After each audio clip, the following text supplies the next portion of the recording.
Luke chapter 6:38. Okay, I will bring a lesson, reasons why giving is important to God. So mga rason nga naman nga ang paghatag importante sa Ginoo. Yes, boy, turn on the electric fan please.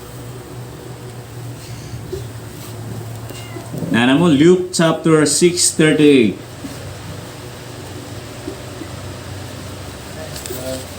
Okay, tanawan ninyo ang verse, ha? Sundan ninyo sa inyong mga mata. Ako lang magbasa. Okay, yun dre, give, and it shall be given unto you. Good measure, pressed down, and shaken together, and running over, shall men give into your bosoms, for we the same measure that ye meet withal, it shall be measured to you again. Amen? Nindot kayo, kanang pinakunda, give and it shall be given unto you. So reasons why giving is important to God. Not to pastor, amen? Okay, let's pray. Our Heavenly Father, Lord, once again, mangayo ko Lord sa langit nun niya kaalam. Especially kaning message, very important, but there are people today, mga kaigsuunan, nga when I talk about Lord mga offering, giving, so naay negative Ginoo sa huna-huna, pero salamat Lord sa imong mga katawhan diri sa bangkasi nga nami teachable nga kasing-kasing huna-huna amahan. Please allow us Lord nga mag-learn kami how to give Lord sa among mga kinabuhi, sa mga substance bisan pa Lord sa among time diha kanimo. Hinaut Lord nga tagaan kami nimo kasing-kasing karon nga madinawaton sa imong pulong. Tabangi ko palihog. Please allow the Holy Spirit Lord nga mao'y maga-convictar sa among mga kasing-kasing. O gina-pray na ko padayon amahan nga ikaw yung Ginoo maghatag ka namo luna diri sa bangkasi. O gi-bless Ginoo ang imong mga katawhan pinaagi Ginoo sa ilang kasing-kasing nga manggihatagon Ginoo. Tugyan mo di kanimo ang tanan sa ngalan ni Jesus. Amen. Okay, so reasons why giving is important to God. Sometimes mga kaigsunan, nga mga tao dili mo hatag kay paingon ra man na kang pastor. Okay? Iya ra nang ipalit og long sleeve. Palit ra na niya og pantalon. Naay mga tao nga na wala ko nagsulti nga kuana naagyoy. Di gina kalikayan nga naay mga tao, naay mga members sa church nga magduda. Tao ra man ta. Musabot man ta ana. Mabita na sa atong mother church. Kung gusto ka mo audit sa kwarta, pwede. Pero siguro ang tither ka. Siguro ang giver ka. Okay? So, why giving or reasons why giving is important to God. Remember, giving is important to God. That's why it should be important to us. So kung importante mga kaigsunan ang giving diha sa Ginoo, dapat importante pud na para sa ato. Amen? In fact mga kaigsunan, God sets giving apart mga kaigsunan from going to church. Okay, nagasit ang Ginoo, no? Sa time, no? Nga sa pag-adto sa church, praying, pag-ampo, di ba na time? So we are to give mga kaigsunan our time in prayer, no? Even mga kaigsunan in living a righteous life. Tagaan nato na og time. We give our life mga kaigsunan sa kaning ginatawag nga pagkinabuhi nga saman maayo. Righteous life mga kaigsunan. Tanaw nato ang Genesis chapter 8 verse number 22. Okay, kung di nato ni mahuman karon nga lesson, humanon nato next Sunday. Amen? Okay lang mo? Okay ra mo? So 7 points man eh. So, nganong 7 points man? Because it is to God. Amen? Para sa Ginoo ni. Di ni para sa ako, di ni para sa kung kinsa dire, kundi para sa Ginoo, para sa iyang kahimayaan. Amen? So, okay pa ba ta?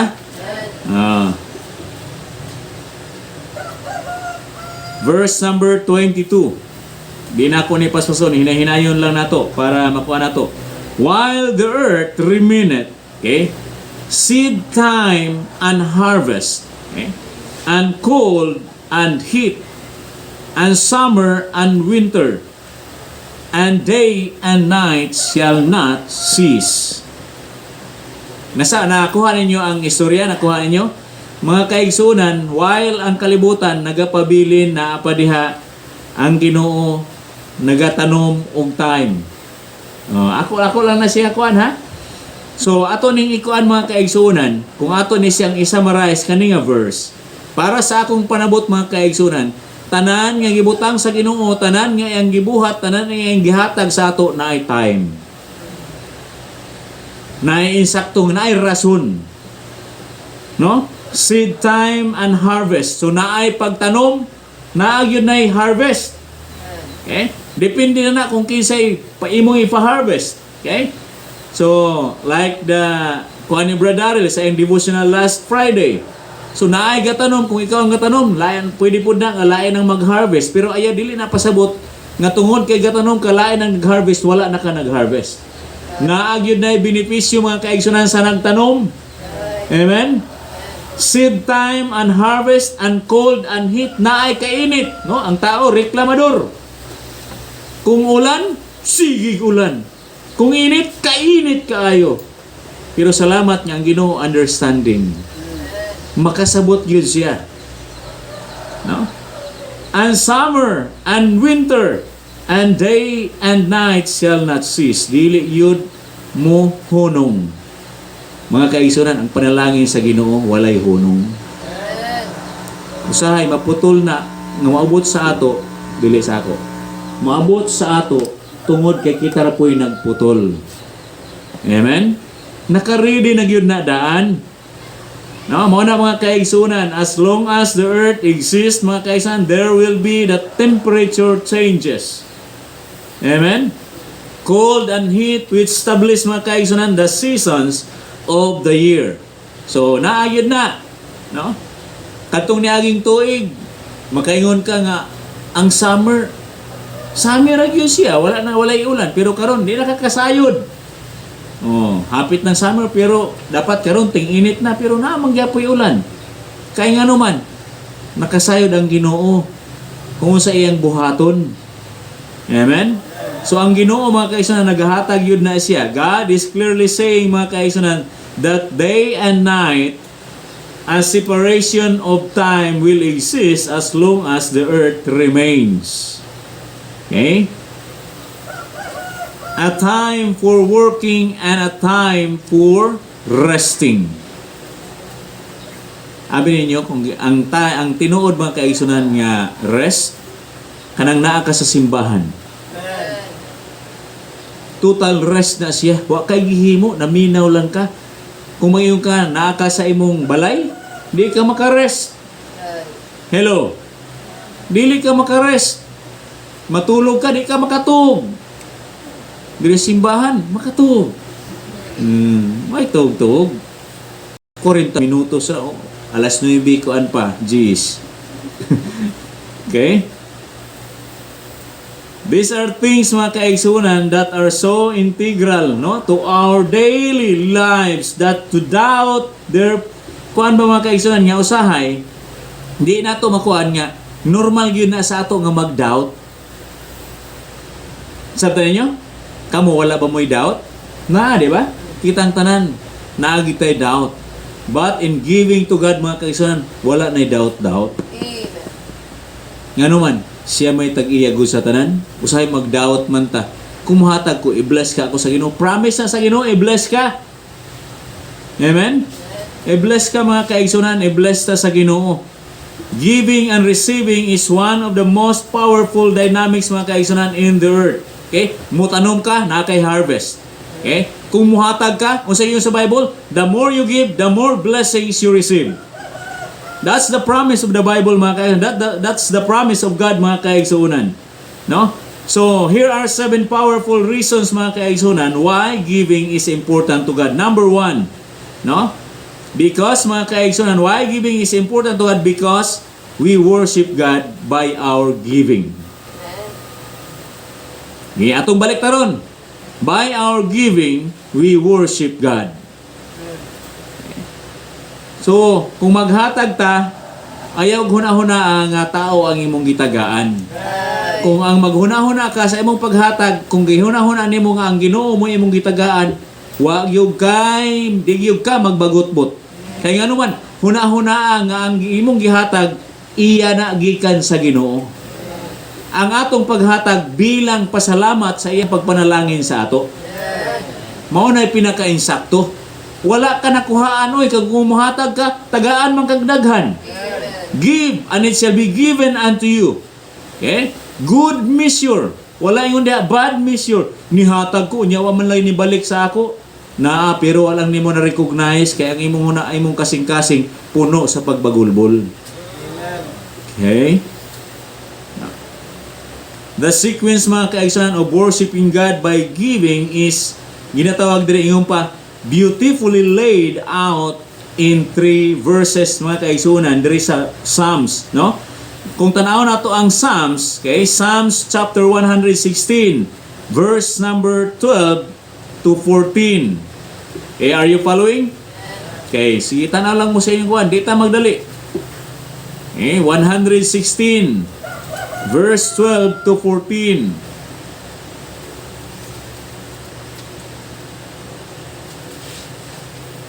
Okay raman ka mga tiwaso nato ni karong kuan sunod Domingo. Okay. Para masabtan yun nato. 116 verse number 12 to 16, 14. Okay? What shall I render unto the Lord for all His benefits toward me? Okay? Unsay atong ikabalos mga kaigsuonan diha sa Ginoo? Unsay atong ikahatag, no? No? Sa Ginoo tungod sa tanan niyang kaayuhan ngari kanako. Unsay atong ikabalik? Unsay atong ikahatag? Okay? So pastor, ang akong time, ang akong giving. No? Kung buto na hunaon mga kaigsuonan, wala gyud unta tayo ikahatag kay nganuman siya may tag-iya sa tanan.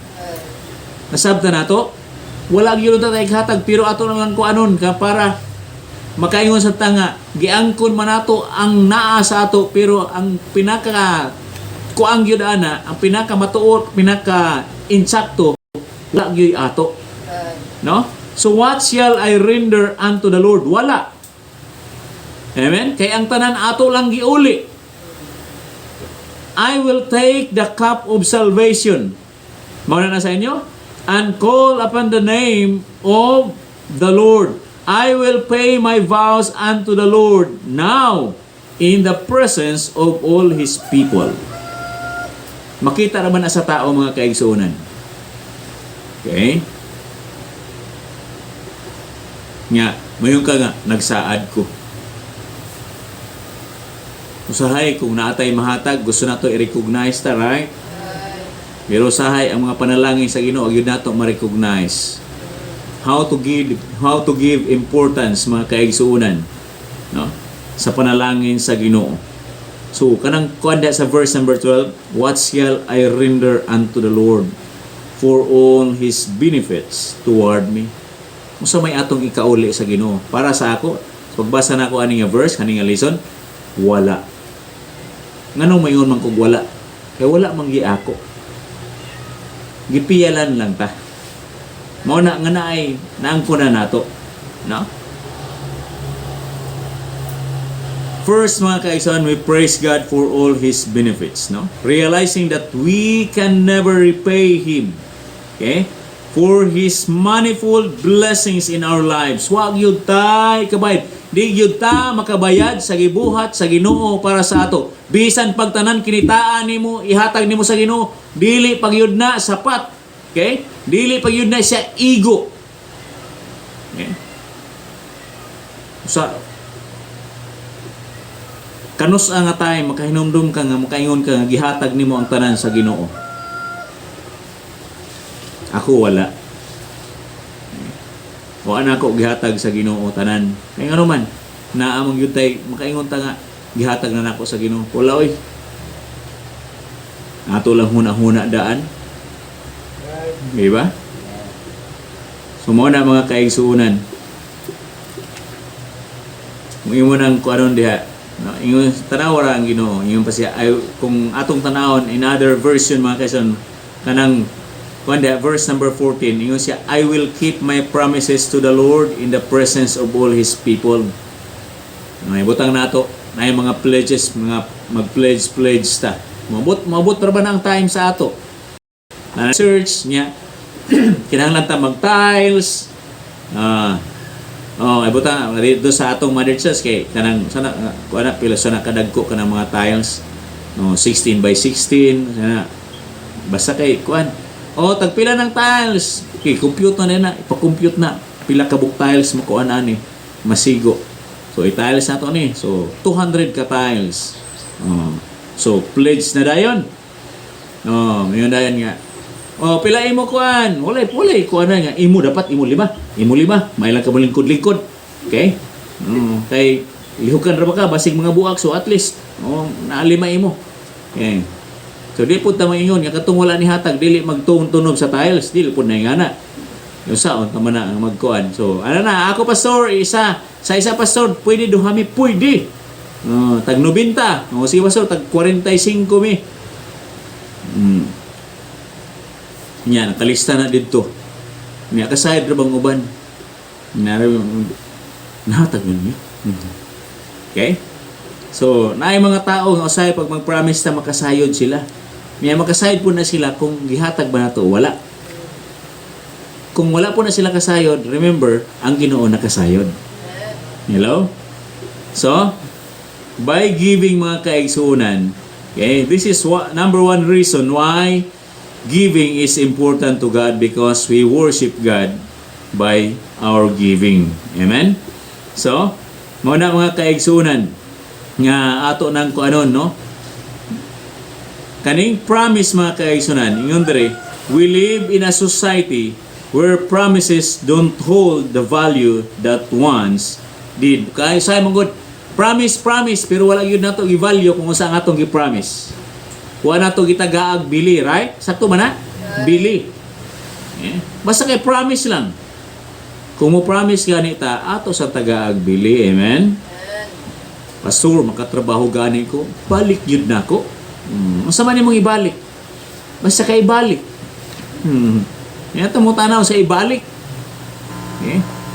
Iuli yun na ko. So, imo na lang tulubago sa Ginoo. Mas may padili ka mag-promise og tao dito ka sa Ginoo mag-promise. Amen? Kaya kung mag-promise ta sa tao, agoy. Mo na din na usahay ta magpakita kay maulaw na ta. No? Promises mga kaigsoon are too easily made and quickly broken.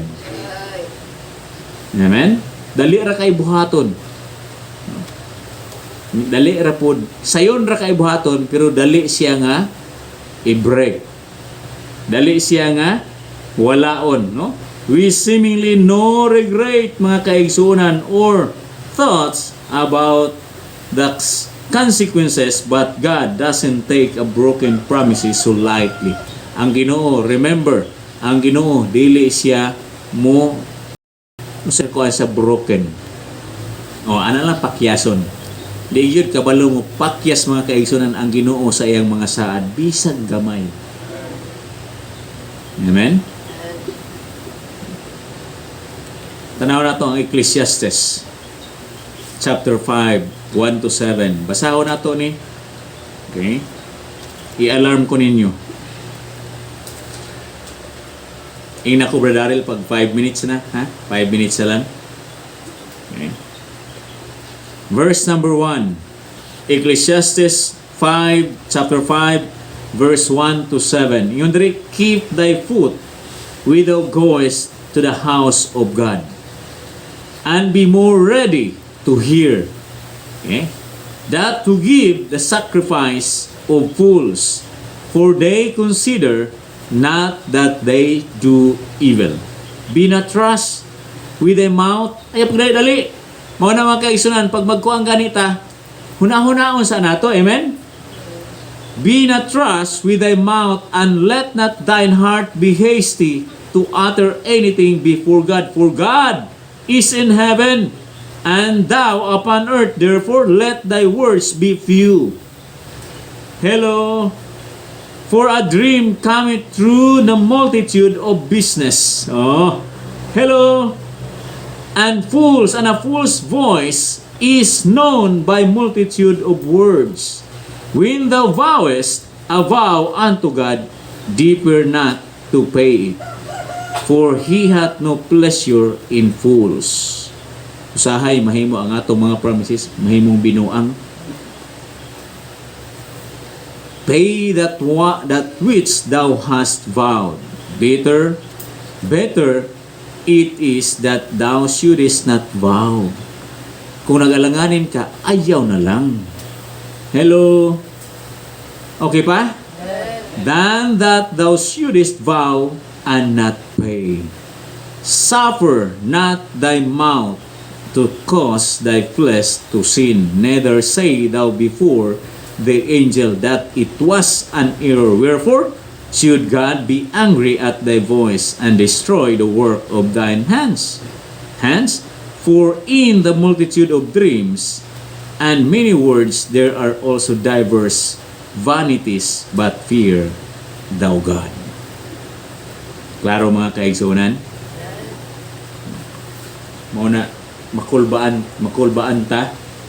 God, that it was all a mistake mga kaigsunan to make the vow. Okay? So kung atong naipito ka panghuna-huna atong verse nga atong gibasa, no? 7 verses, no? No, 7 powerful thoughts mga kaigsunan. Sa pagbasa na ako ani, first, number 1 mga kaigsunan, or letter A, if you make rash promises to God, you are fool. Whether mga kaigsunan you realize it or not. Magiingon sa Bible. Mao gani na ingon nga ayaw pagdali-dali. Mao na kung naa kay trabaho, ayaw pagdali-dali og hawa. Oh, bali nato ni biyasa to ang giving. kadali lang para maka kay basig grabe ng utong nato ba. Hindi nakaginhawa. So ginhawa. Inhale. Yeah, exhale dan. Ayaw pag inhale ra kay inhalan exhale. Amen? Ana man na. Okay? So, first mga kaigsunan, if you make rash promises to God, you are fool. Okay? Whether you realize it or not. Nauna asa. Second, if you delay in doing what you promised God, then you are a fool and God will take no pleasure in you. Nakita diha? So ang Ginoo, siguro na yung mga tao, grabe napulo gyud ka tiles ang iya. Napulo gyud ka plywood para sa ceiling. Grabe. Mga di ba, may yung kwartahan gyud ni siya. Pero, ingon diri, if you delay in doing what you promised God, then you're a fool and God will take no pleasure in you. Di malipay ang Ginoo. Ikatulo mga kaigsunan, it is better mga kaigsunan to keep your mouth shut than commit to something you're not going to do. Hello. Mas maipay di ko mag-promise nga muhatag na lang ko kay basig di ko kahatag. Muhatag yun ko. Pero basig pag mo promise ko di na ako mahimo. Pero kung naa mo ana mga kaigsunan, ay mo pagduha-duha pag promise. Amen? Pero huna-huna asad. Oh. Okay? Kaysa hay maumanay atong dahilan po namay mga tao ana nga adi lang ko mag-promise kay basig na ako mahimo. Kita ra bang Ginoo sa atong kasing-kasing? Okay? Di ra ba nato malimbungan ang Ginoo? So number 4, never allow the words of your mouth to willingly lead you into sin. Kalima mga kaigsunan, making excuses for your failure to do what you promise will just make God angry. Hello. Masuko lang ang Ginoo. Ay, naglisod mangog ko. Ay, kulang manggod akong kuan, ay pandemic manggod, ay COVID manggod, ay si kuan manggod. Oh, daghan na dayon. Masuko lang ang Ginoo sa ato ana. Mo nagingon sa verse nga atong gibasa, gibasa man ninyo no, di ba? Natanaw man ninyo. Number 6 mga kaigsunan, your failure to follow through on what you say you're going to do and could destroy your prosperity. No? So kung unsa ang imong failure mga kaigsunan, ang imong failure musunod na mga kaigsunan, no? And what you say you're going to do mga kaigsunan, bisag kung sa imong kuanon, then imbes kay prosper ka sa Ginoo, ang mahitabo mga kaigsunan, mawala na hinuon. Okay? And the last, only talking about your dreams. Mao ni akong damgo, unta mo magkuan pero nagdamgo munggog ko nga napulo ka tiles ako niya isa ka 3 tons ng aircon akong ikuan pag mag-aircon na ta pastor tagpila man ng 3 tons kanang murag refrigerator nga kuan ba or kanang na lang kanang naay murag naay jealousy nga aircon kanang usa na mga career no usa barrier naay career napoy barrier. Okay, kanang di ba naay murag jealousy jealousy nga aircon karon naay centralized napoy monopolize. Okay, so napoy lies. Okay, so mga lies no only talking about your dreams instead mga kaigsunan of doing something about them is foolishness. Klaro? In Psalms 116, verse number 17. Psalms 116, verse number 17. I will offer to thee the sacrifice of thanksgiving and will call upon the name of the Lord.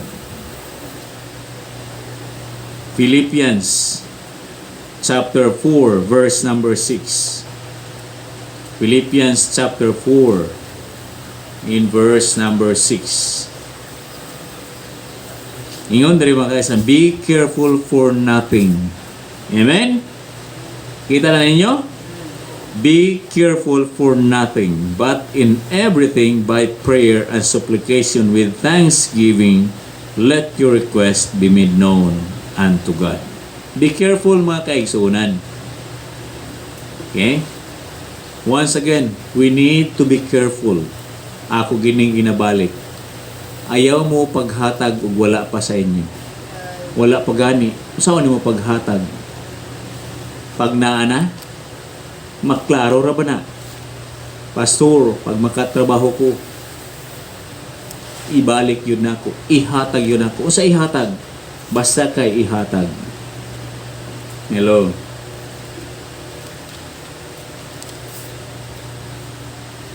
Second Corinthians chapter 9, 11 and 12.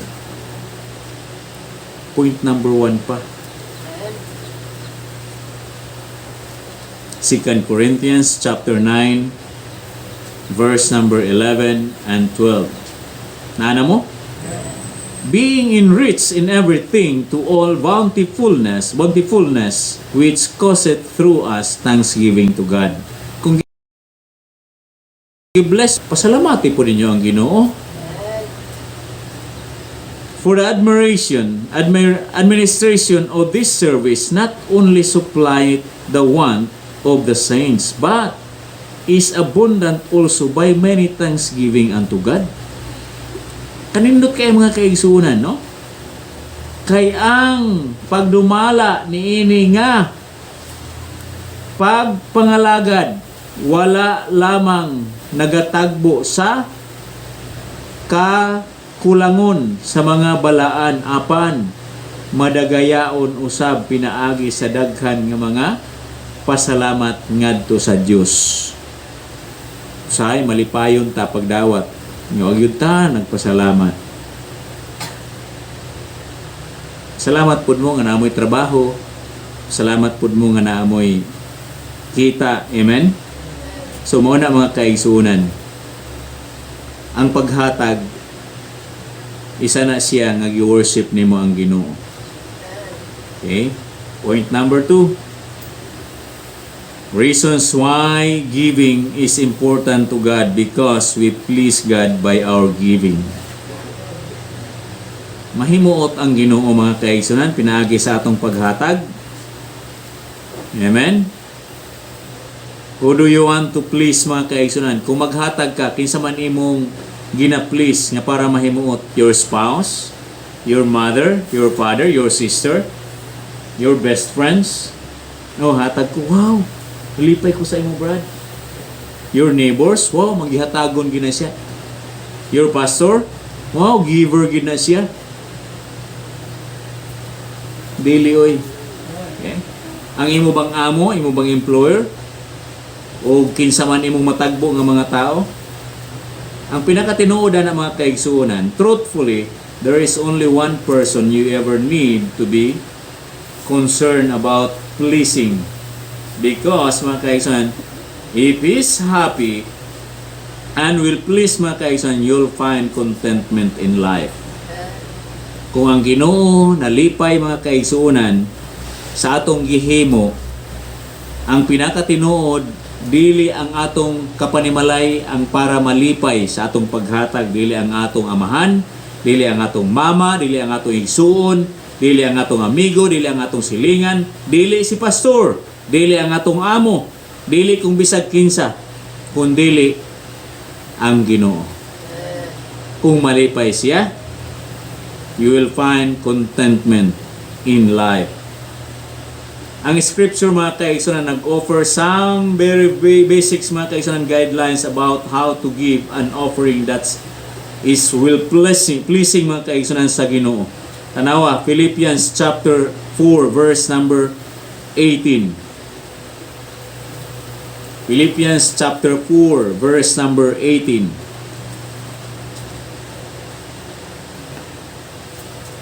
Are you opening your Bible? Okay, but I have all and abound. I am full, having received of Epaphroditus the things which were sent from you, an odor of a sweet smell, a sacrifice acceptable, will pleasing to God. Okay? Kung sa pinaka number 19, wala na akong ibutang diha. But my God shall supply all your need according to His riches in glory by Christ Jesus. Mga kaigsuunan, gibuhi ta sa Ginoo. Di ta masayangan kung ang paghatag para sa kaymayaan sa Ginoo. Hello. Okay. Giingon pa mga kaigsuunan, the offering that is well pleasing to God is the one He tells you to give. Kung unsay offering nga makapalipay sa Ginoo, ihatag na. Mo na gusto sa Ginoo nga ihatag. Ayaw pangitag milyon para makahatag ka. Kung na kay 100 nga ikalipay sa Ginoo, ihatag na. Kung na kay G's nga ikalipay sa Ginoo, ihatag na kay mao na iyang gikinahanglan. Kung na kay milyon, di wow. Hello. Makasundog man sa ta. Pero di ba? Kung 100, why wow? Kaya nga naman, gamay raman. Pero sa Ginoo, wow, wow, wow.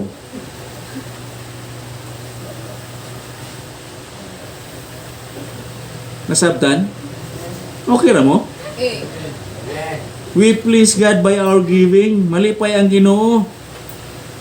Akong balikon, the offering that is well pleasing to God is the one He tells you, ihatag na. Kay mo na ako ikalipay kung ang imong lawas mo ikalipay sa Ginoo, isakay sa offering. Bitaw mga kaigsuunan.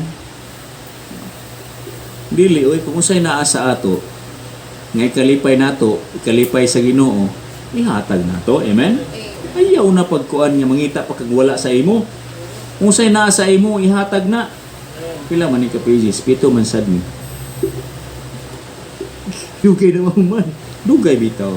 Isa may ingon dali. Okay? Kaning giving, ako na realize nga, di ni dapat dali-dalion para masabtan yan. 10 minutes, 5 minutes, utang kog 5 minutes, ha? Okay. Mas naibi pa. Okay? Ingon dre, whether what you give is big or small, amen? In your own eyes, para sa imong mata, gamay ra man ni, dako ra gyud ni. Oh. Okay? The important thing to remember is to listen to the voice of the Lord and obey Him in the offering. Ay, di ko mag-offer karon kay gamay ra man akong kwarta. Hatag na!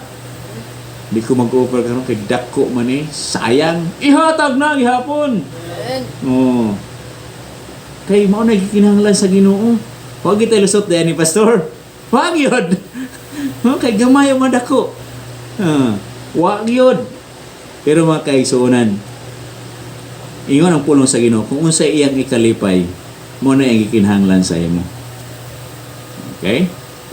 Pastor, akong kwarta, jeez, ragyod. Ano na? Ayaw pag-ina si Pastor. Pastor, Lord, mauragid niya ako, pero ako paghatag kinasing-kasing. Malipay ang Ginoo, na. Okay? Muna pamaagi sa mga believers. Ingon dia, way too many believers are tipping God because they think that's what they can afford to sow, okay, or are in the habit of giving. So, ask God, only He knows what you need to reap down the road. Okay, Lord, uso may akong maani-ani. Sahay manggod, kung ang imong gihatag, tipan, rapod ka. Hello. Side mo sa tip. Kung mukha kang restaurant, kung sa sinsilyo, marto imong gihatag. Usahay ingana ang atong ihatag sa Ginoo, tip lang. Kung say sobra sa pangbayad sa atong mga bills, mao naman yung nabilin, Lord, pasensya. Kanina lang ang imo. Wa man dami pang palit sudan ako na ni. Hello. Pagkuan mga kaisan kung si anihon mo. Wag yun. Wag yun kay maani. Magkanta lang kag take me home to the place where I go. Saman? Oh, tuara lagi. Down the road, take me home. Down the road. Si pastor ka, wordly kaayo. Dili, example lang niya. Pagkuan lang kung sa'y maani nimo. Okay. So mo na mga kaigsunan, if God is not involved in your giving, it's not will pleasing to Him. He won't accept it. The church or ministry might accept your offering, but God won't. Claro? If God is not involved in your giving, di malipay ang ginawa na. Sige lag offering, sige lag giving, sige lag suman, pledge. Di malipay ang Ginoo. Siguro dawato na sa church, pero ang Ginoo, so siguro na to nga kung muhatag ta para sa kaymayaan sa Ginoo. Number 3, dire ko muhonong number 3. Ang 4, 5, 6, 7 next Sunday. Okay? For 5 minutes. Number 3, our giving allows God to act on our behalf. Siya ay maghimo mga kaigsunan. Uy, manghihatago niya ako ning panalanginan. Uy, di niya kaya ako yung mo trabaho ani. Okay? Our giving allows God to act on our behalf. Dili ni mo kaya ako yung trabaho ana dong. No? Unsa iyon? I can do all things through Christ which strengtheneth me. Kinsay naghimo? Ang Ginoo. Imbis kay kitay mo himo, kitay mo kuan, gitrabaho sa Ginoo. Gihimo sa Ginoo. Ingon diri mga kaigsunan. Nay ko Andre, do you lock or do you close, unlock your windows at your home? Of course, yes. Night time, i-open na. Pero nagi time na mga kaigsunan, i-close yun na. Amen? Kung atong pangutanon mga kaigsunan, 100 people mga kaigsunan, why they lock their windows? Okay? So baka siguro ito mga kaigsunan, unanimous answer mga kaigsunan would be to keep thieves out. Para di makasulod ang kawatan. Hello? Di ba? Isirado ng gate kay para basig na kawatan mo sulod. Di ba kasagari ing ana? Di man ginaingon nga. Usahay ay una usahay kawatan pirmi kawatan. Kawatan di ba? So isirado ng kuan, isudlan pala tag kawatan. Isirado gyud. So that's exactly mga kaigsunan what God is doing. Mao sad na ginahimo sa Ginoo. He has the windows of heaven. Amen? God has a windows of heaven locked to keep thieves. Salamat nga walay kawatan madto sa langit. Wala na akong ni-apil diha malakay. Siguro na nasa inyo malakay mong gyud ni ba? No? Di na to likayan. Malakay mong gyud ni ba? Sige, abri mo sa inyong Bible. Ayaw mo pangurog pag mag-abri mo anak. Blessing na, blessing. Okay. Malakay. Okay? Chapter 3, verse number 8 na magsugod. Okay? Ingon diha, will a man rob God? Yet ye have robbed me. But ye say, wherein have we robbed thee? In tithes and offering. So kung di ta maghatag dahil sa offering, giuli nato ang tithes, kawatan dahil gihapon ta. Kaya gingon rin in tithes and offering. Di ba? Giskutan, dili na akong pulong. Ako lang gi-explain. Okay? Wala na ako gi-interpret, kaya di ko kabalo. Ako lang gi-explain. Okay? So ang pangutana, do you lock your windows at your home? Gilak na to pati na ang ang door. Amen? So, that's exactly what God is doing. He has the windows of heaven locked to keep thieves. Okay? So, in Malakay mga kaigsunan, so, we need to be careful mga kaigsunan, no? In locking our windows. Atong diretsohon sa verse number 10. Okay? Ingon diri, bring ye all the tithes into the storehouse, that there may be meat in mine house, and prove me now herewith, saith the Lord of hosts, if I will not open you the windows of heaven, and pour you out a blessing, that there shall not be room enough to receive it. So, kung wata naghatag, sirado ang windows. Di ba? Ingon siya? If we bring our tithes and offering, God will open the windows of heaven. Klaro? Okay. So your giving of tithes and offering, nagiyon diha, requires God to open the windows of heaven over your life. Amen? So if we give our tithes and offering to God, God will open the windows of heaven over our life. And again, if you don't tithe and give offerings, the windows of heaven are closed. But if you tithe and give offerings, the windows of heaven are open. Nindot, no? So ang ato di ang giving, mao din mga panalangin, mao din makapaabri sa mga bintana. Unya bubuan ka tud malumos na kag dumawat sa panalangin. No? Open or close, it's your choice. So pagpili dai gihapon. Okay? Di na ta maghisgot anang maningil ang Ginoo in other kuan sa atong kinabuhi. Bahala na mo ana. Okay. Basta kay muhatag ta, kay para mo abri ang bintana. No, di man day mo abri. Okay, so murag tanan nagpanukto kung abrihan ta. So, ingana mga kaigsunan, in order mga kaigsunan that God will open the windows of heaven, let's give. So, it's our choice. Close, open. It's your choice. 4, 7, 8, 4, 5, 6, 7 next Sunday. Okay? Let's pray. Our most gracious Heavenly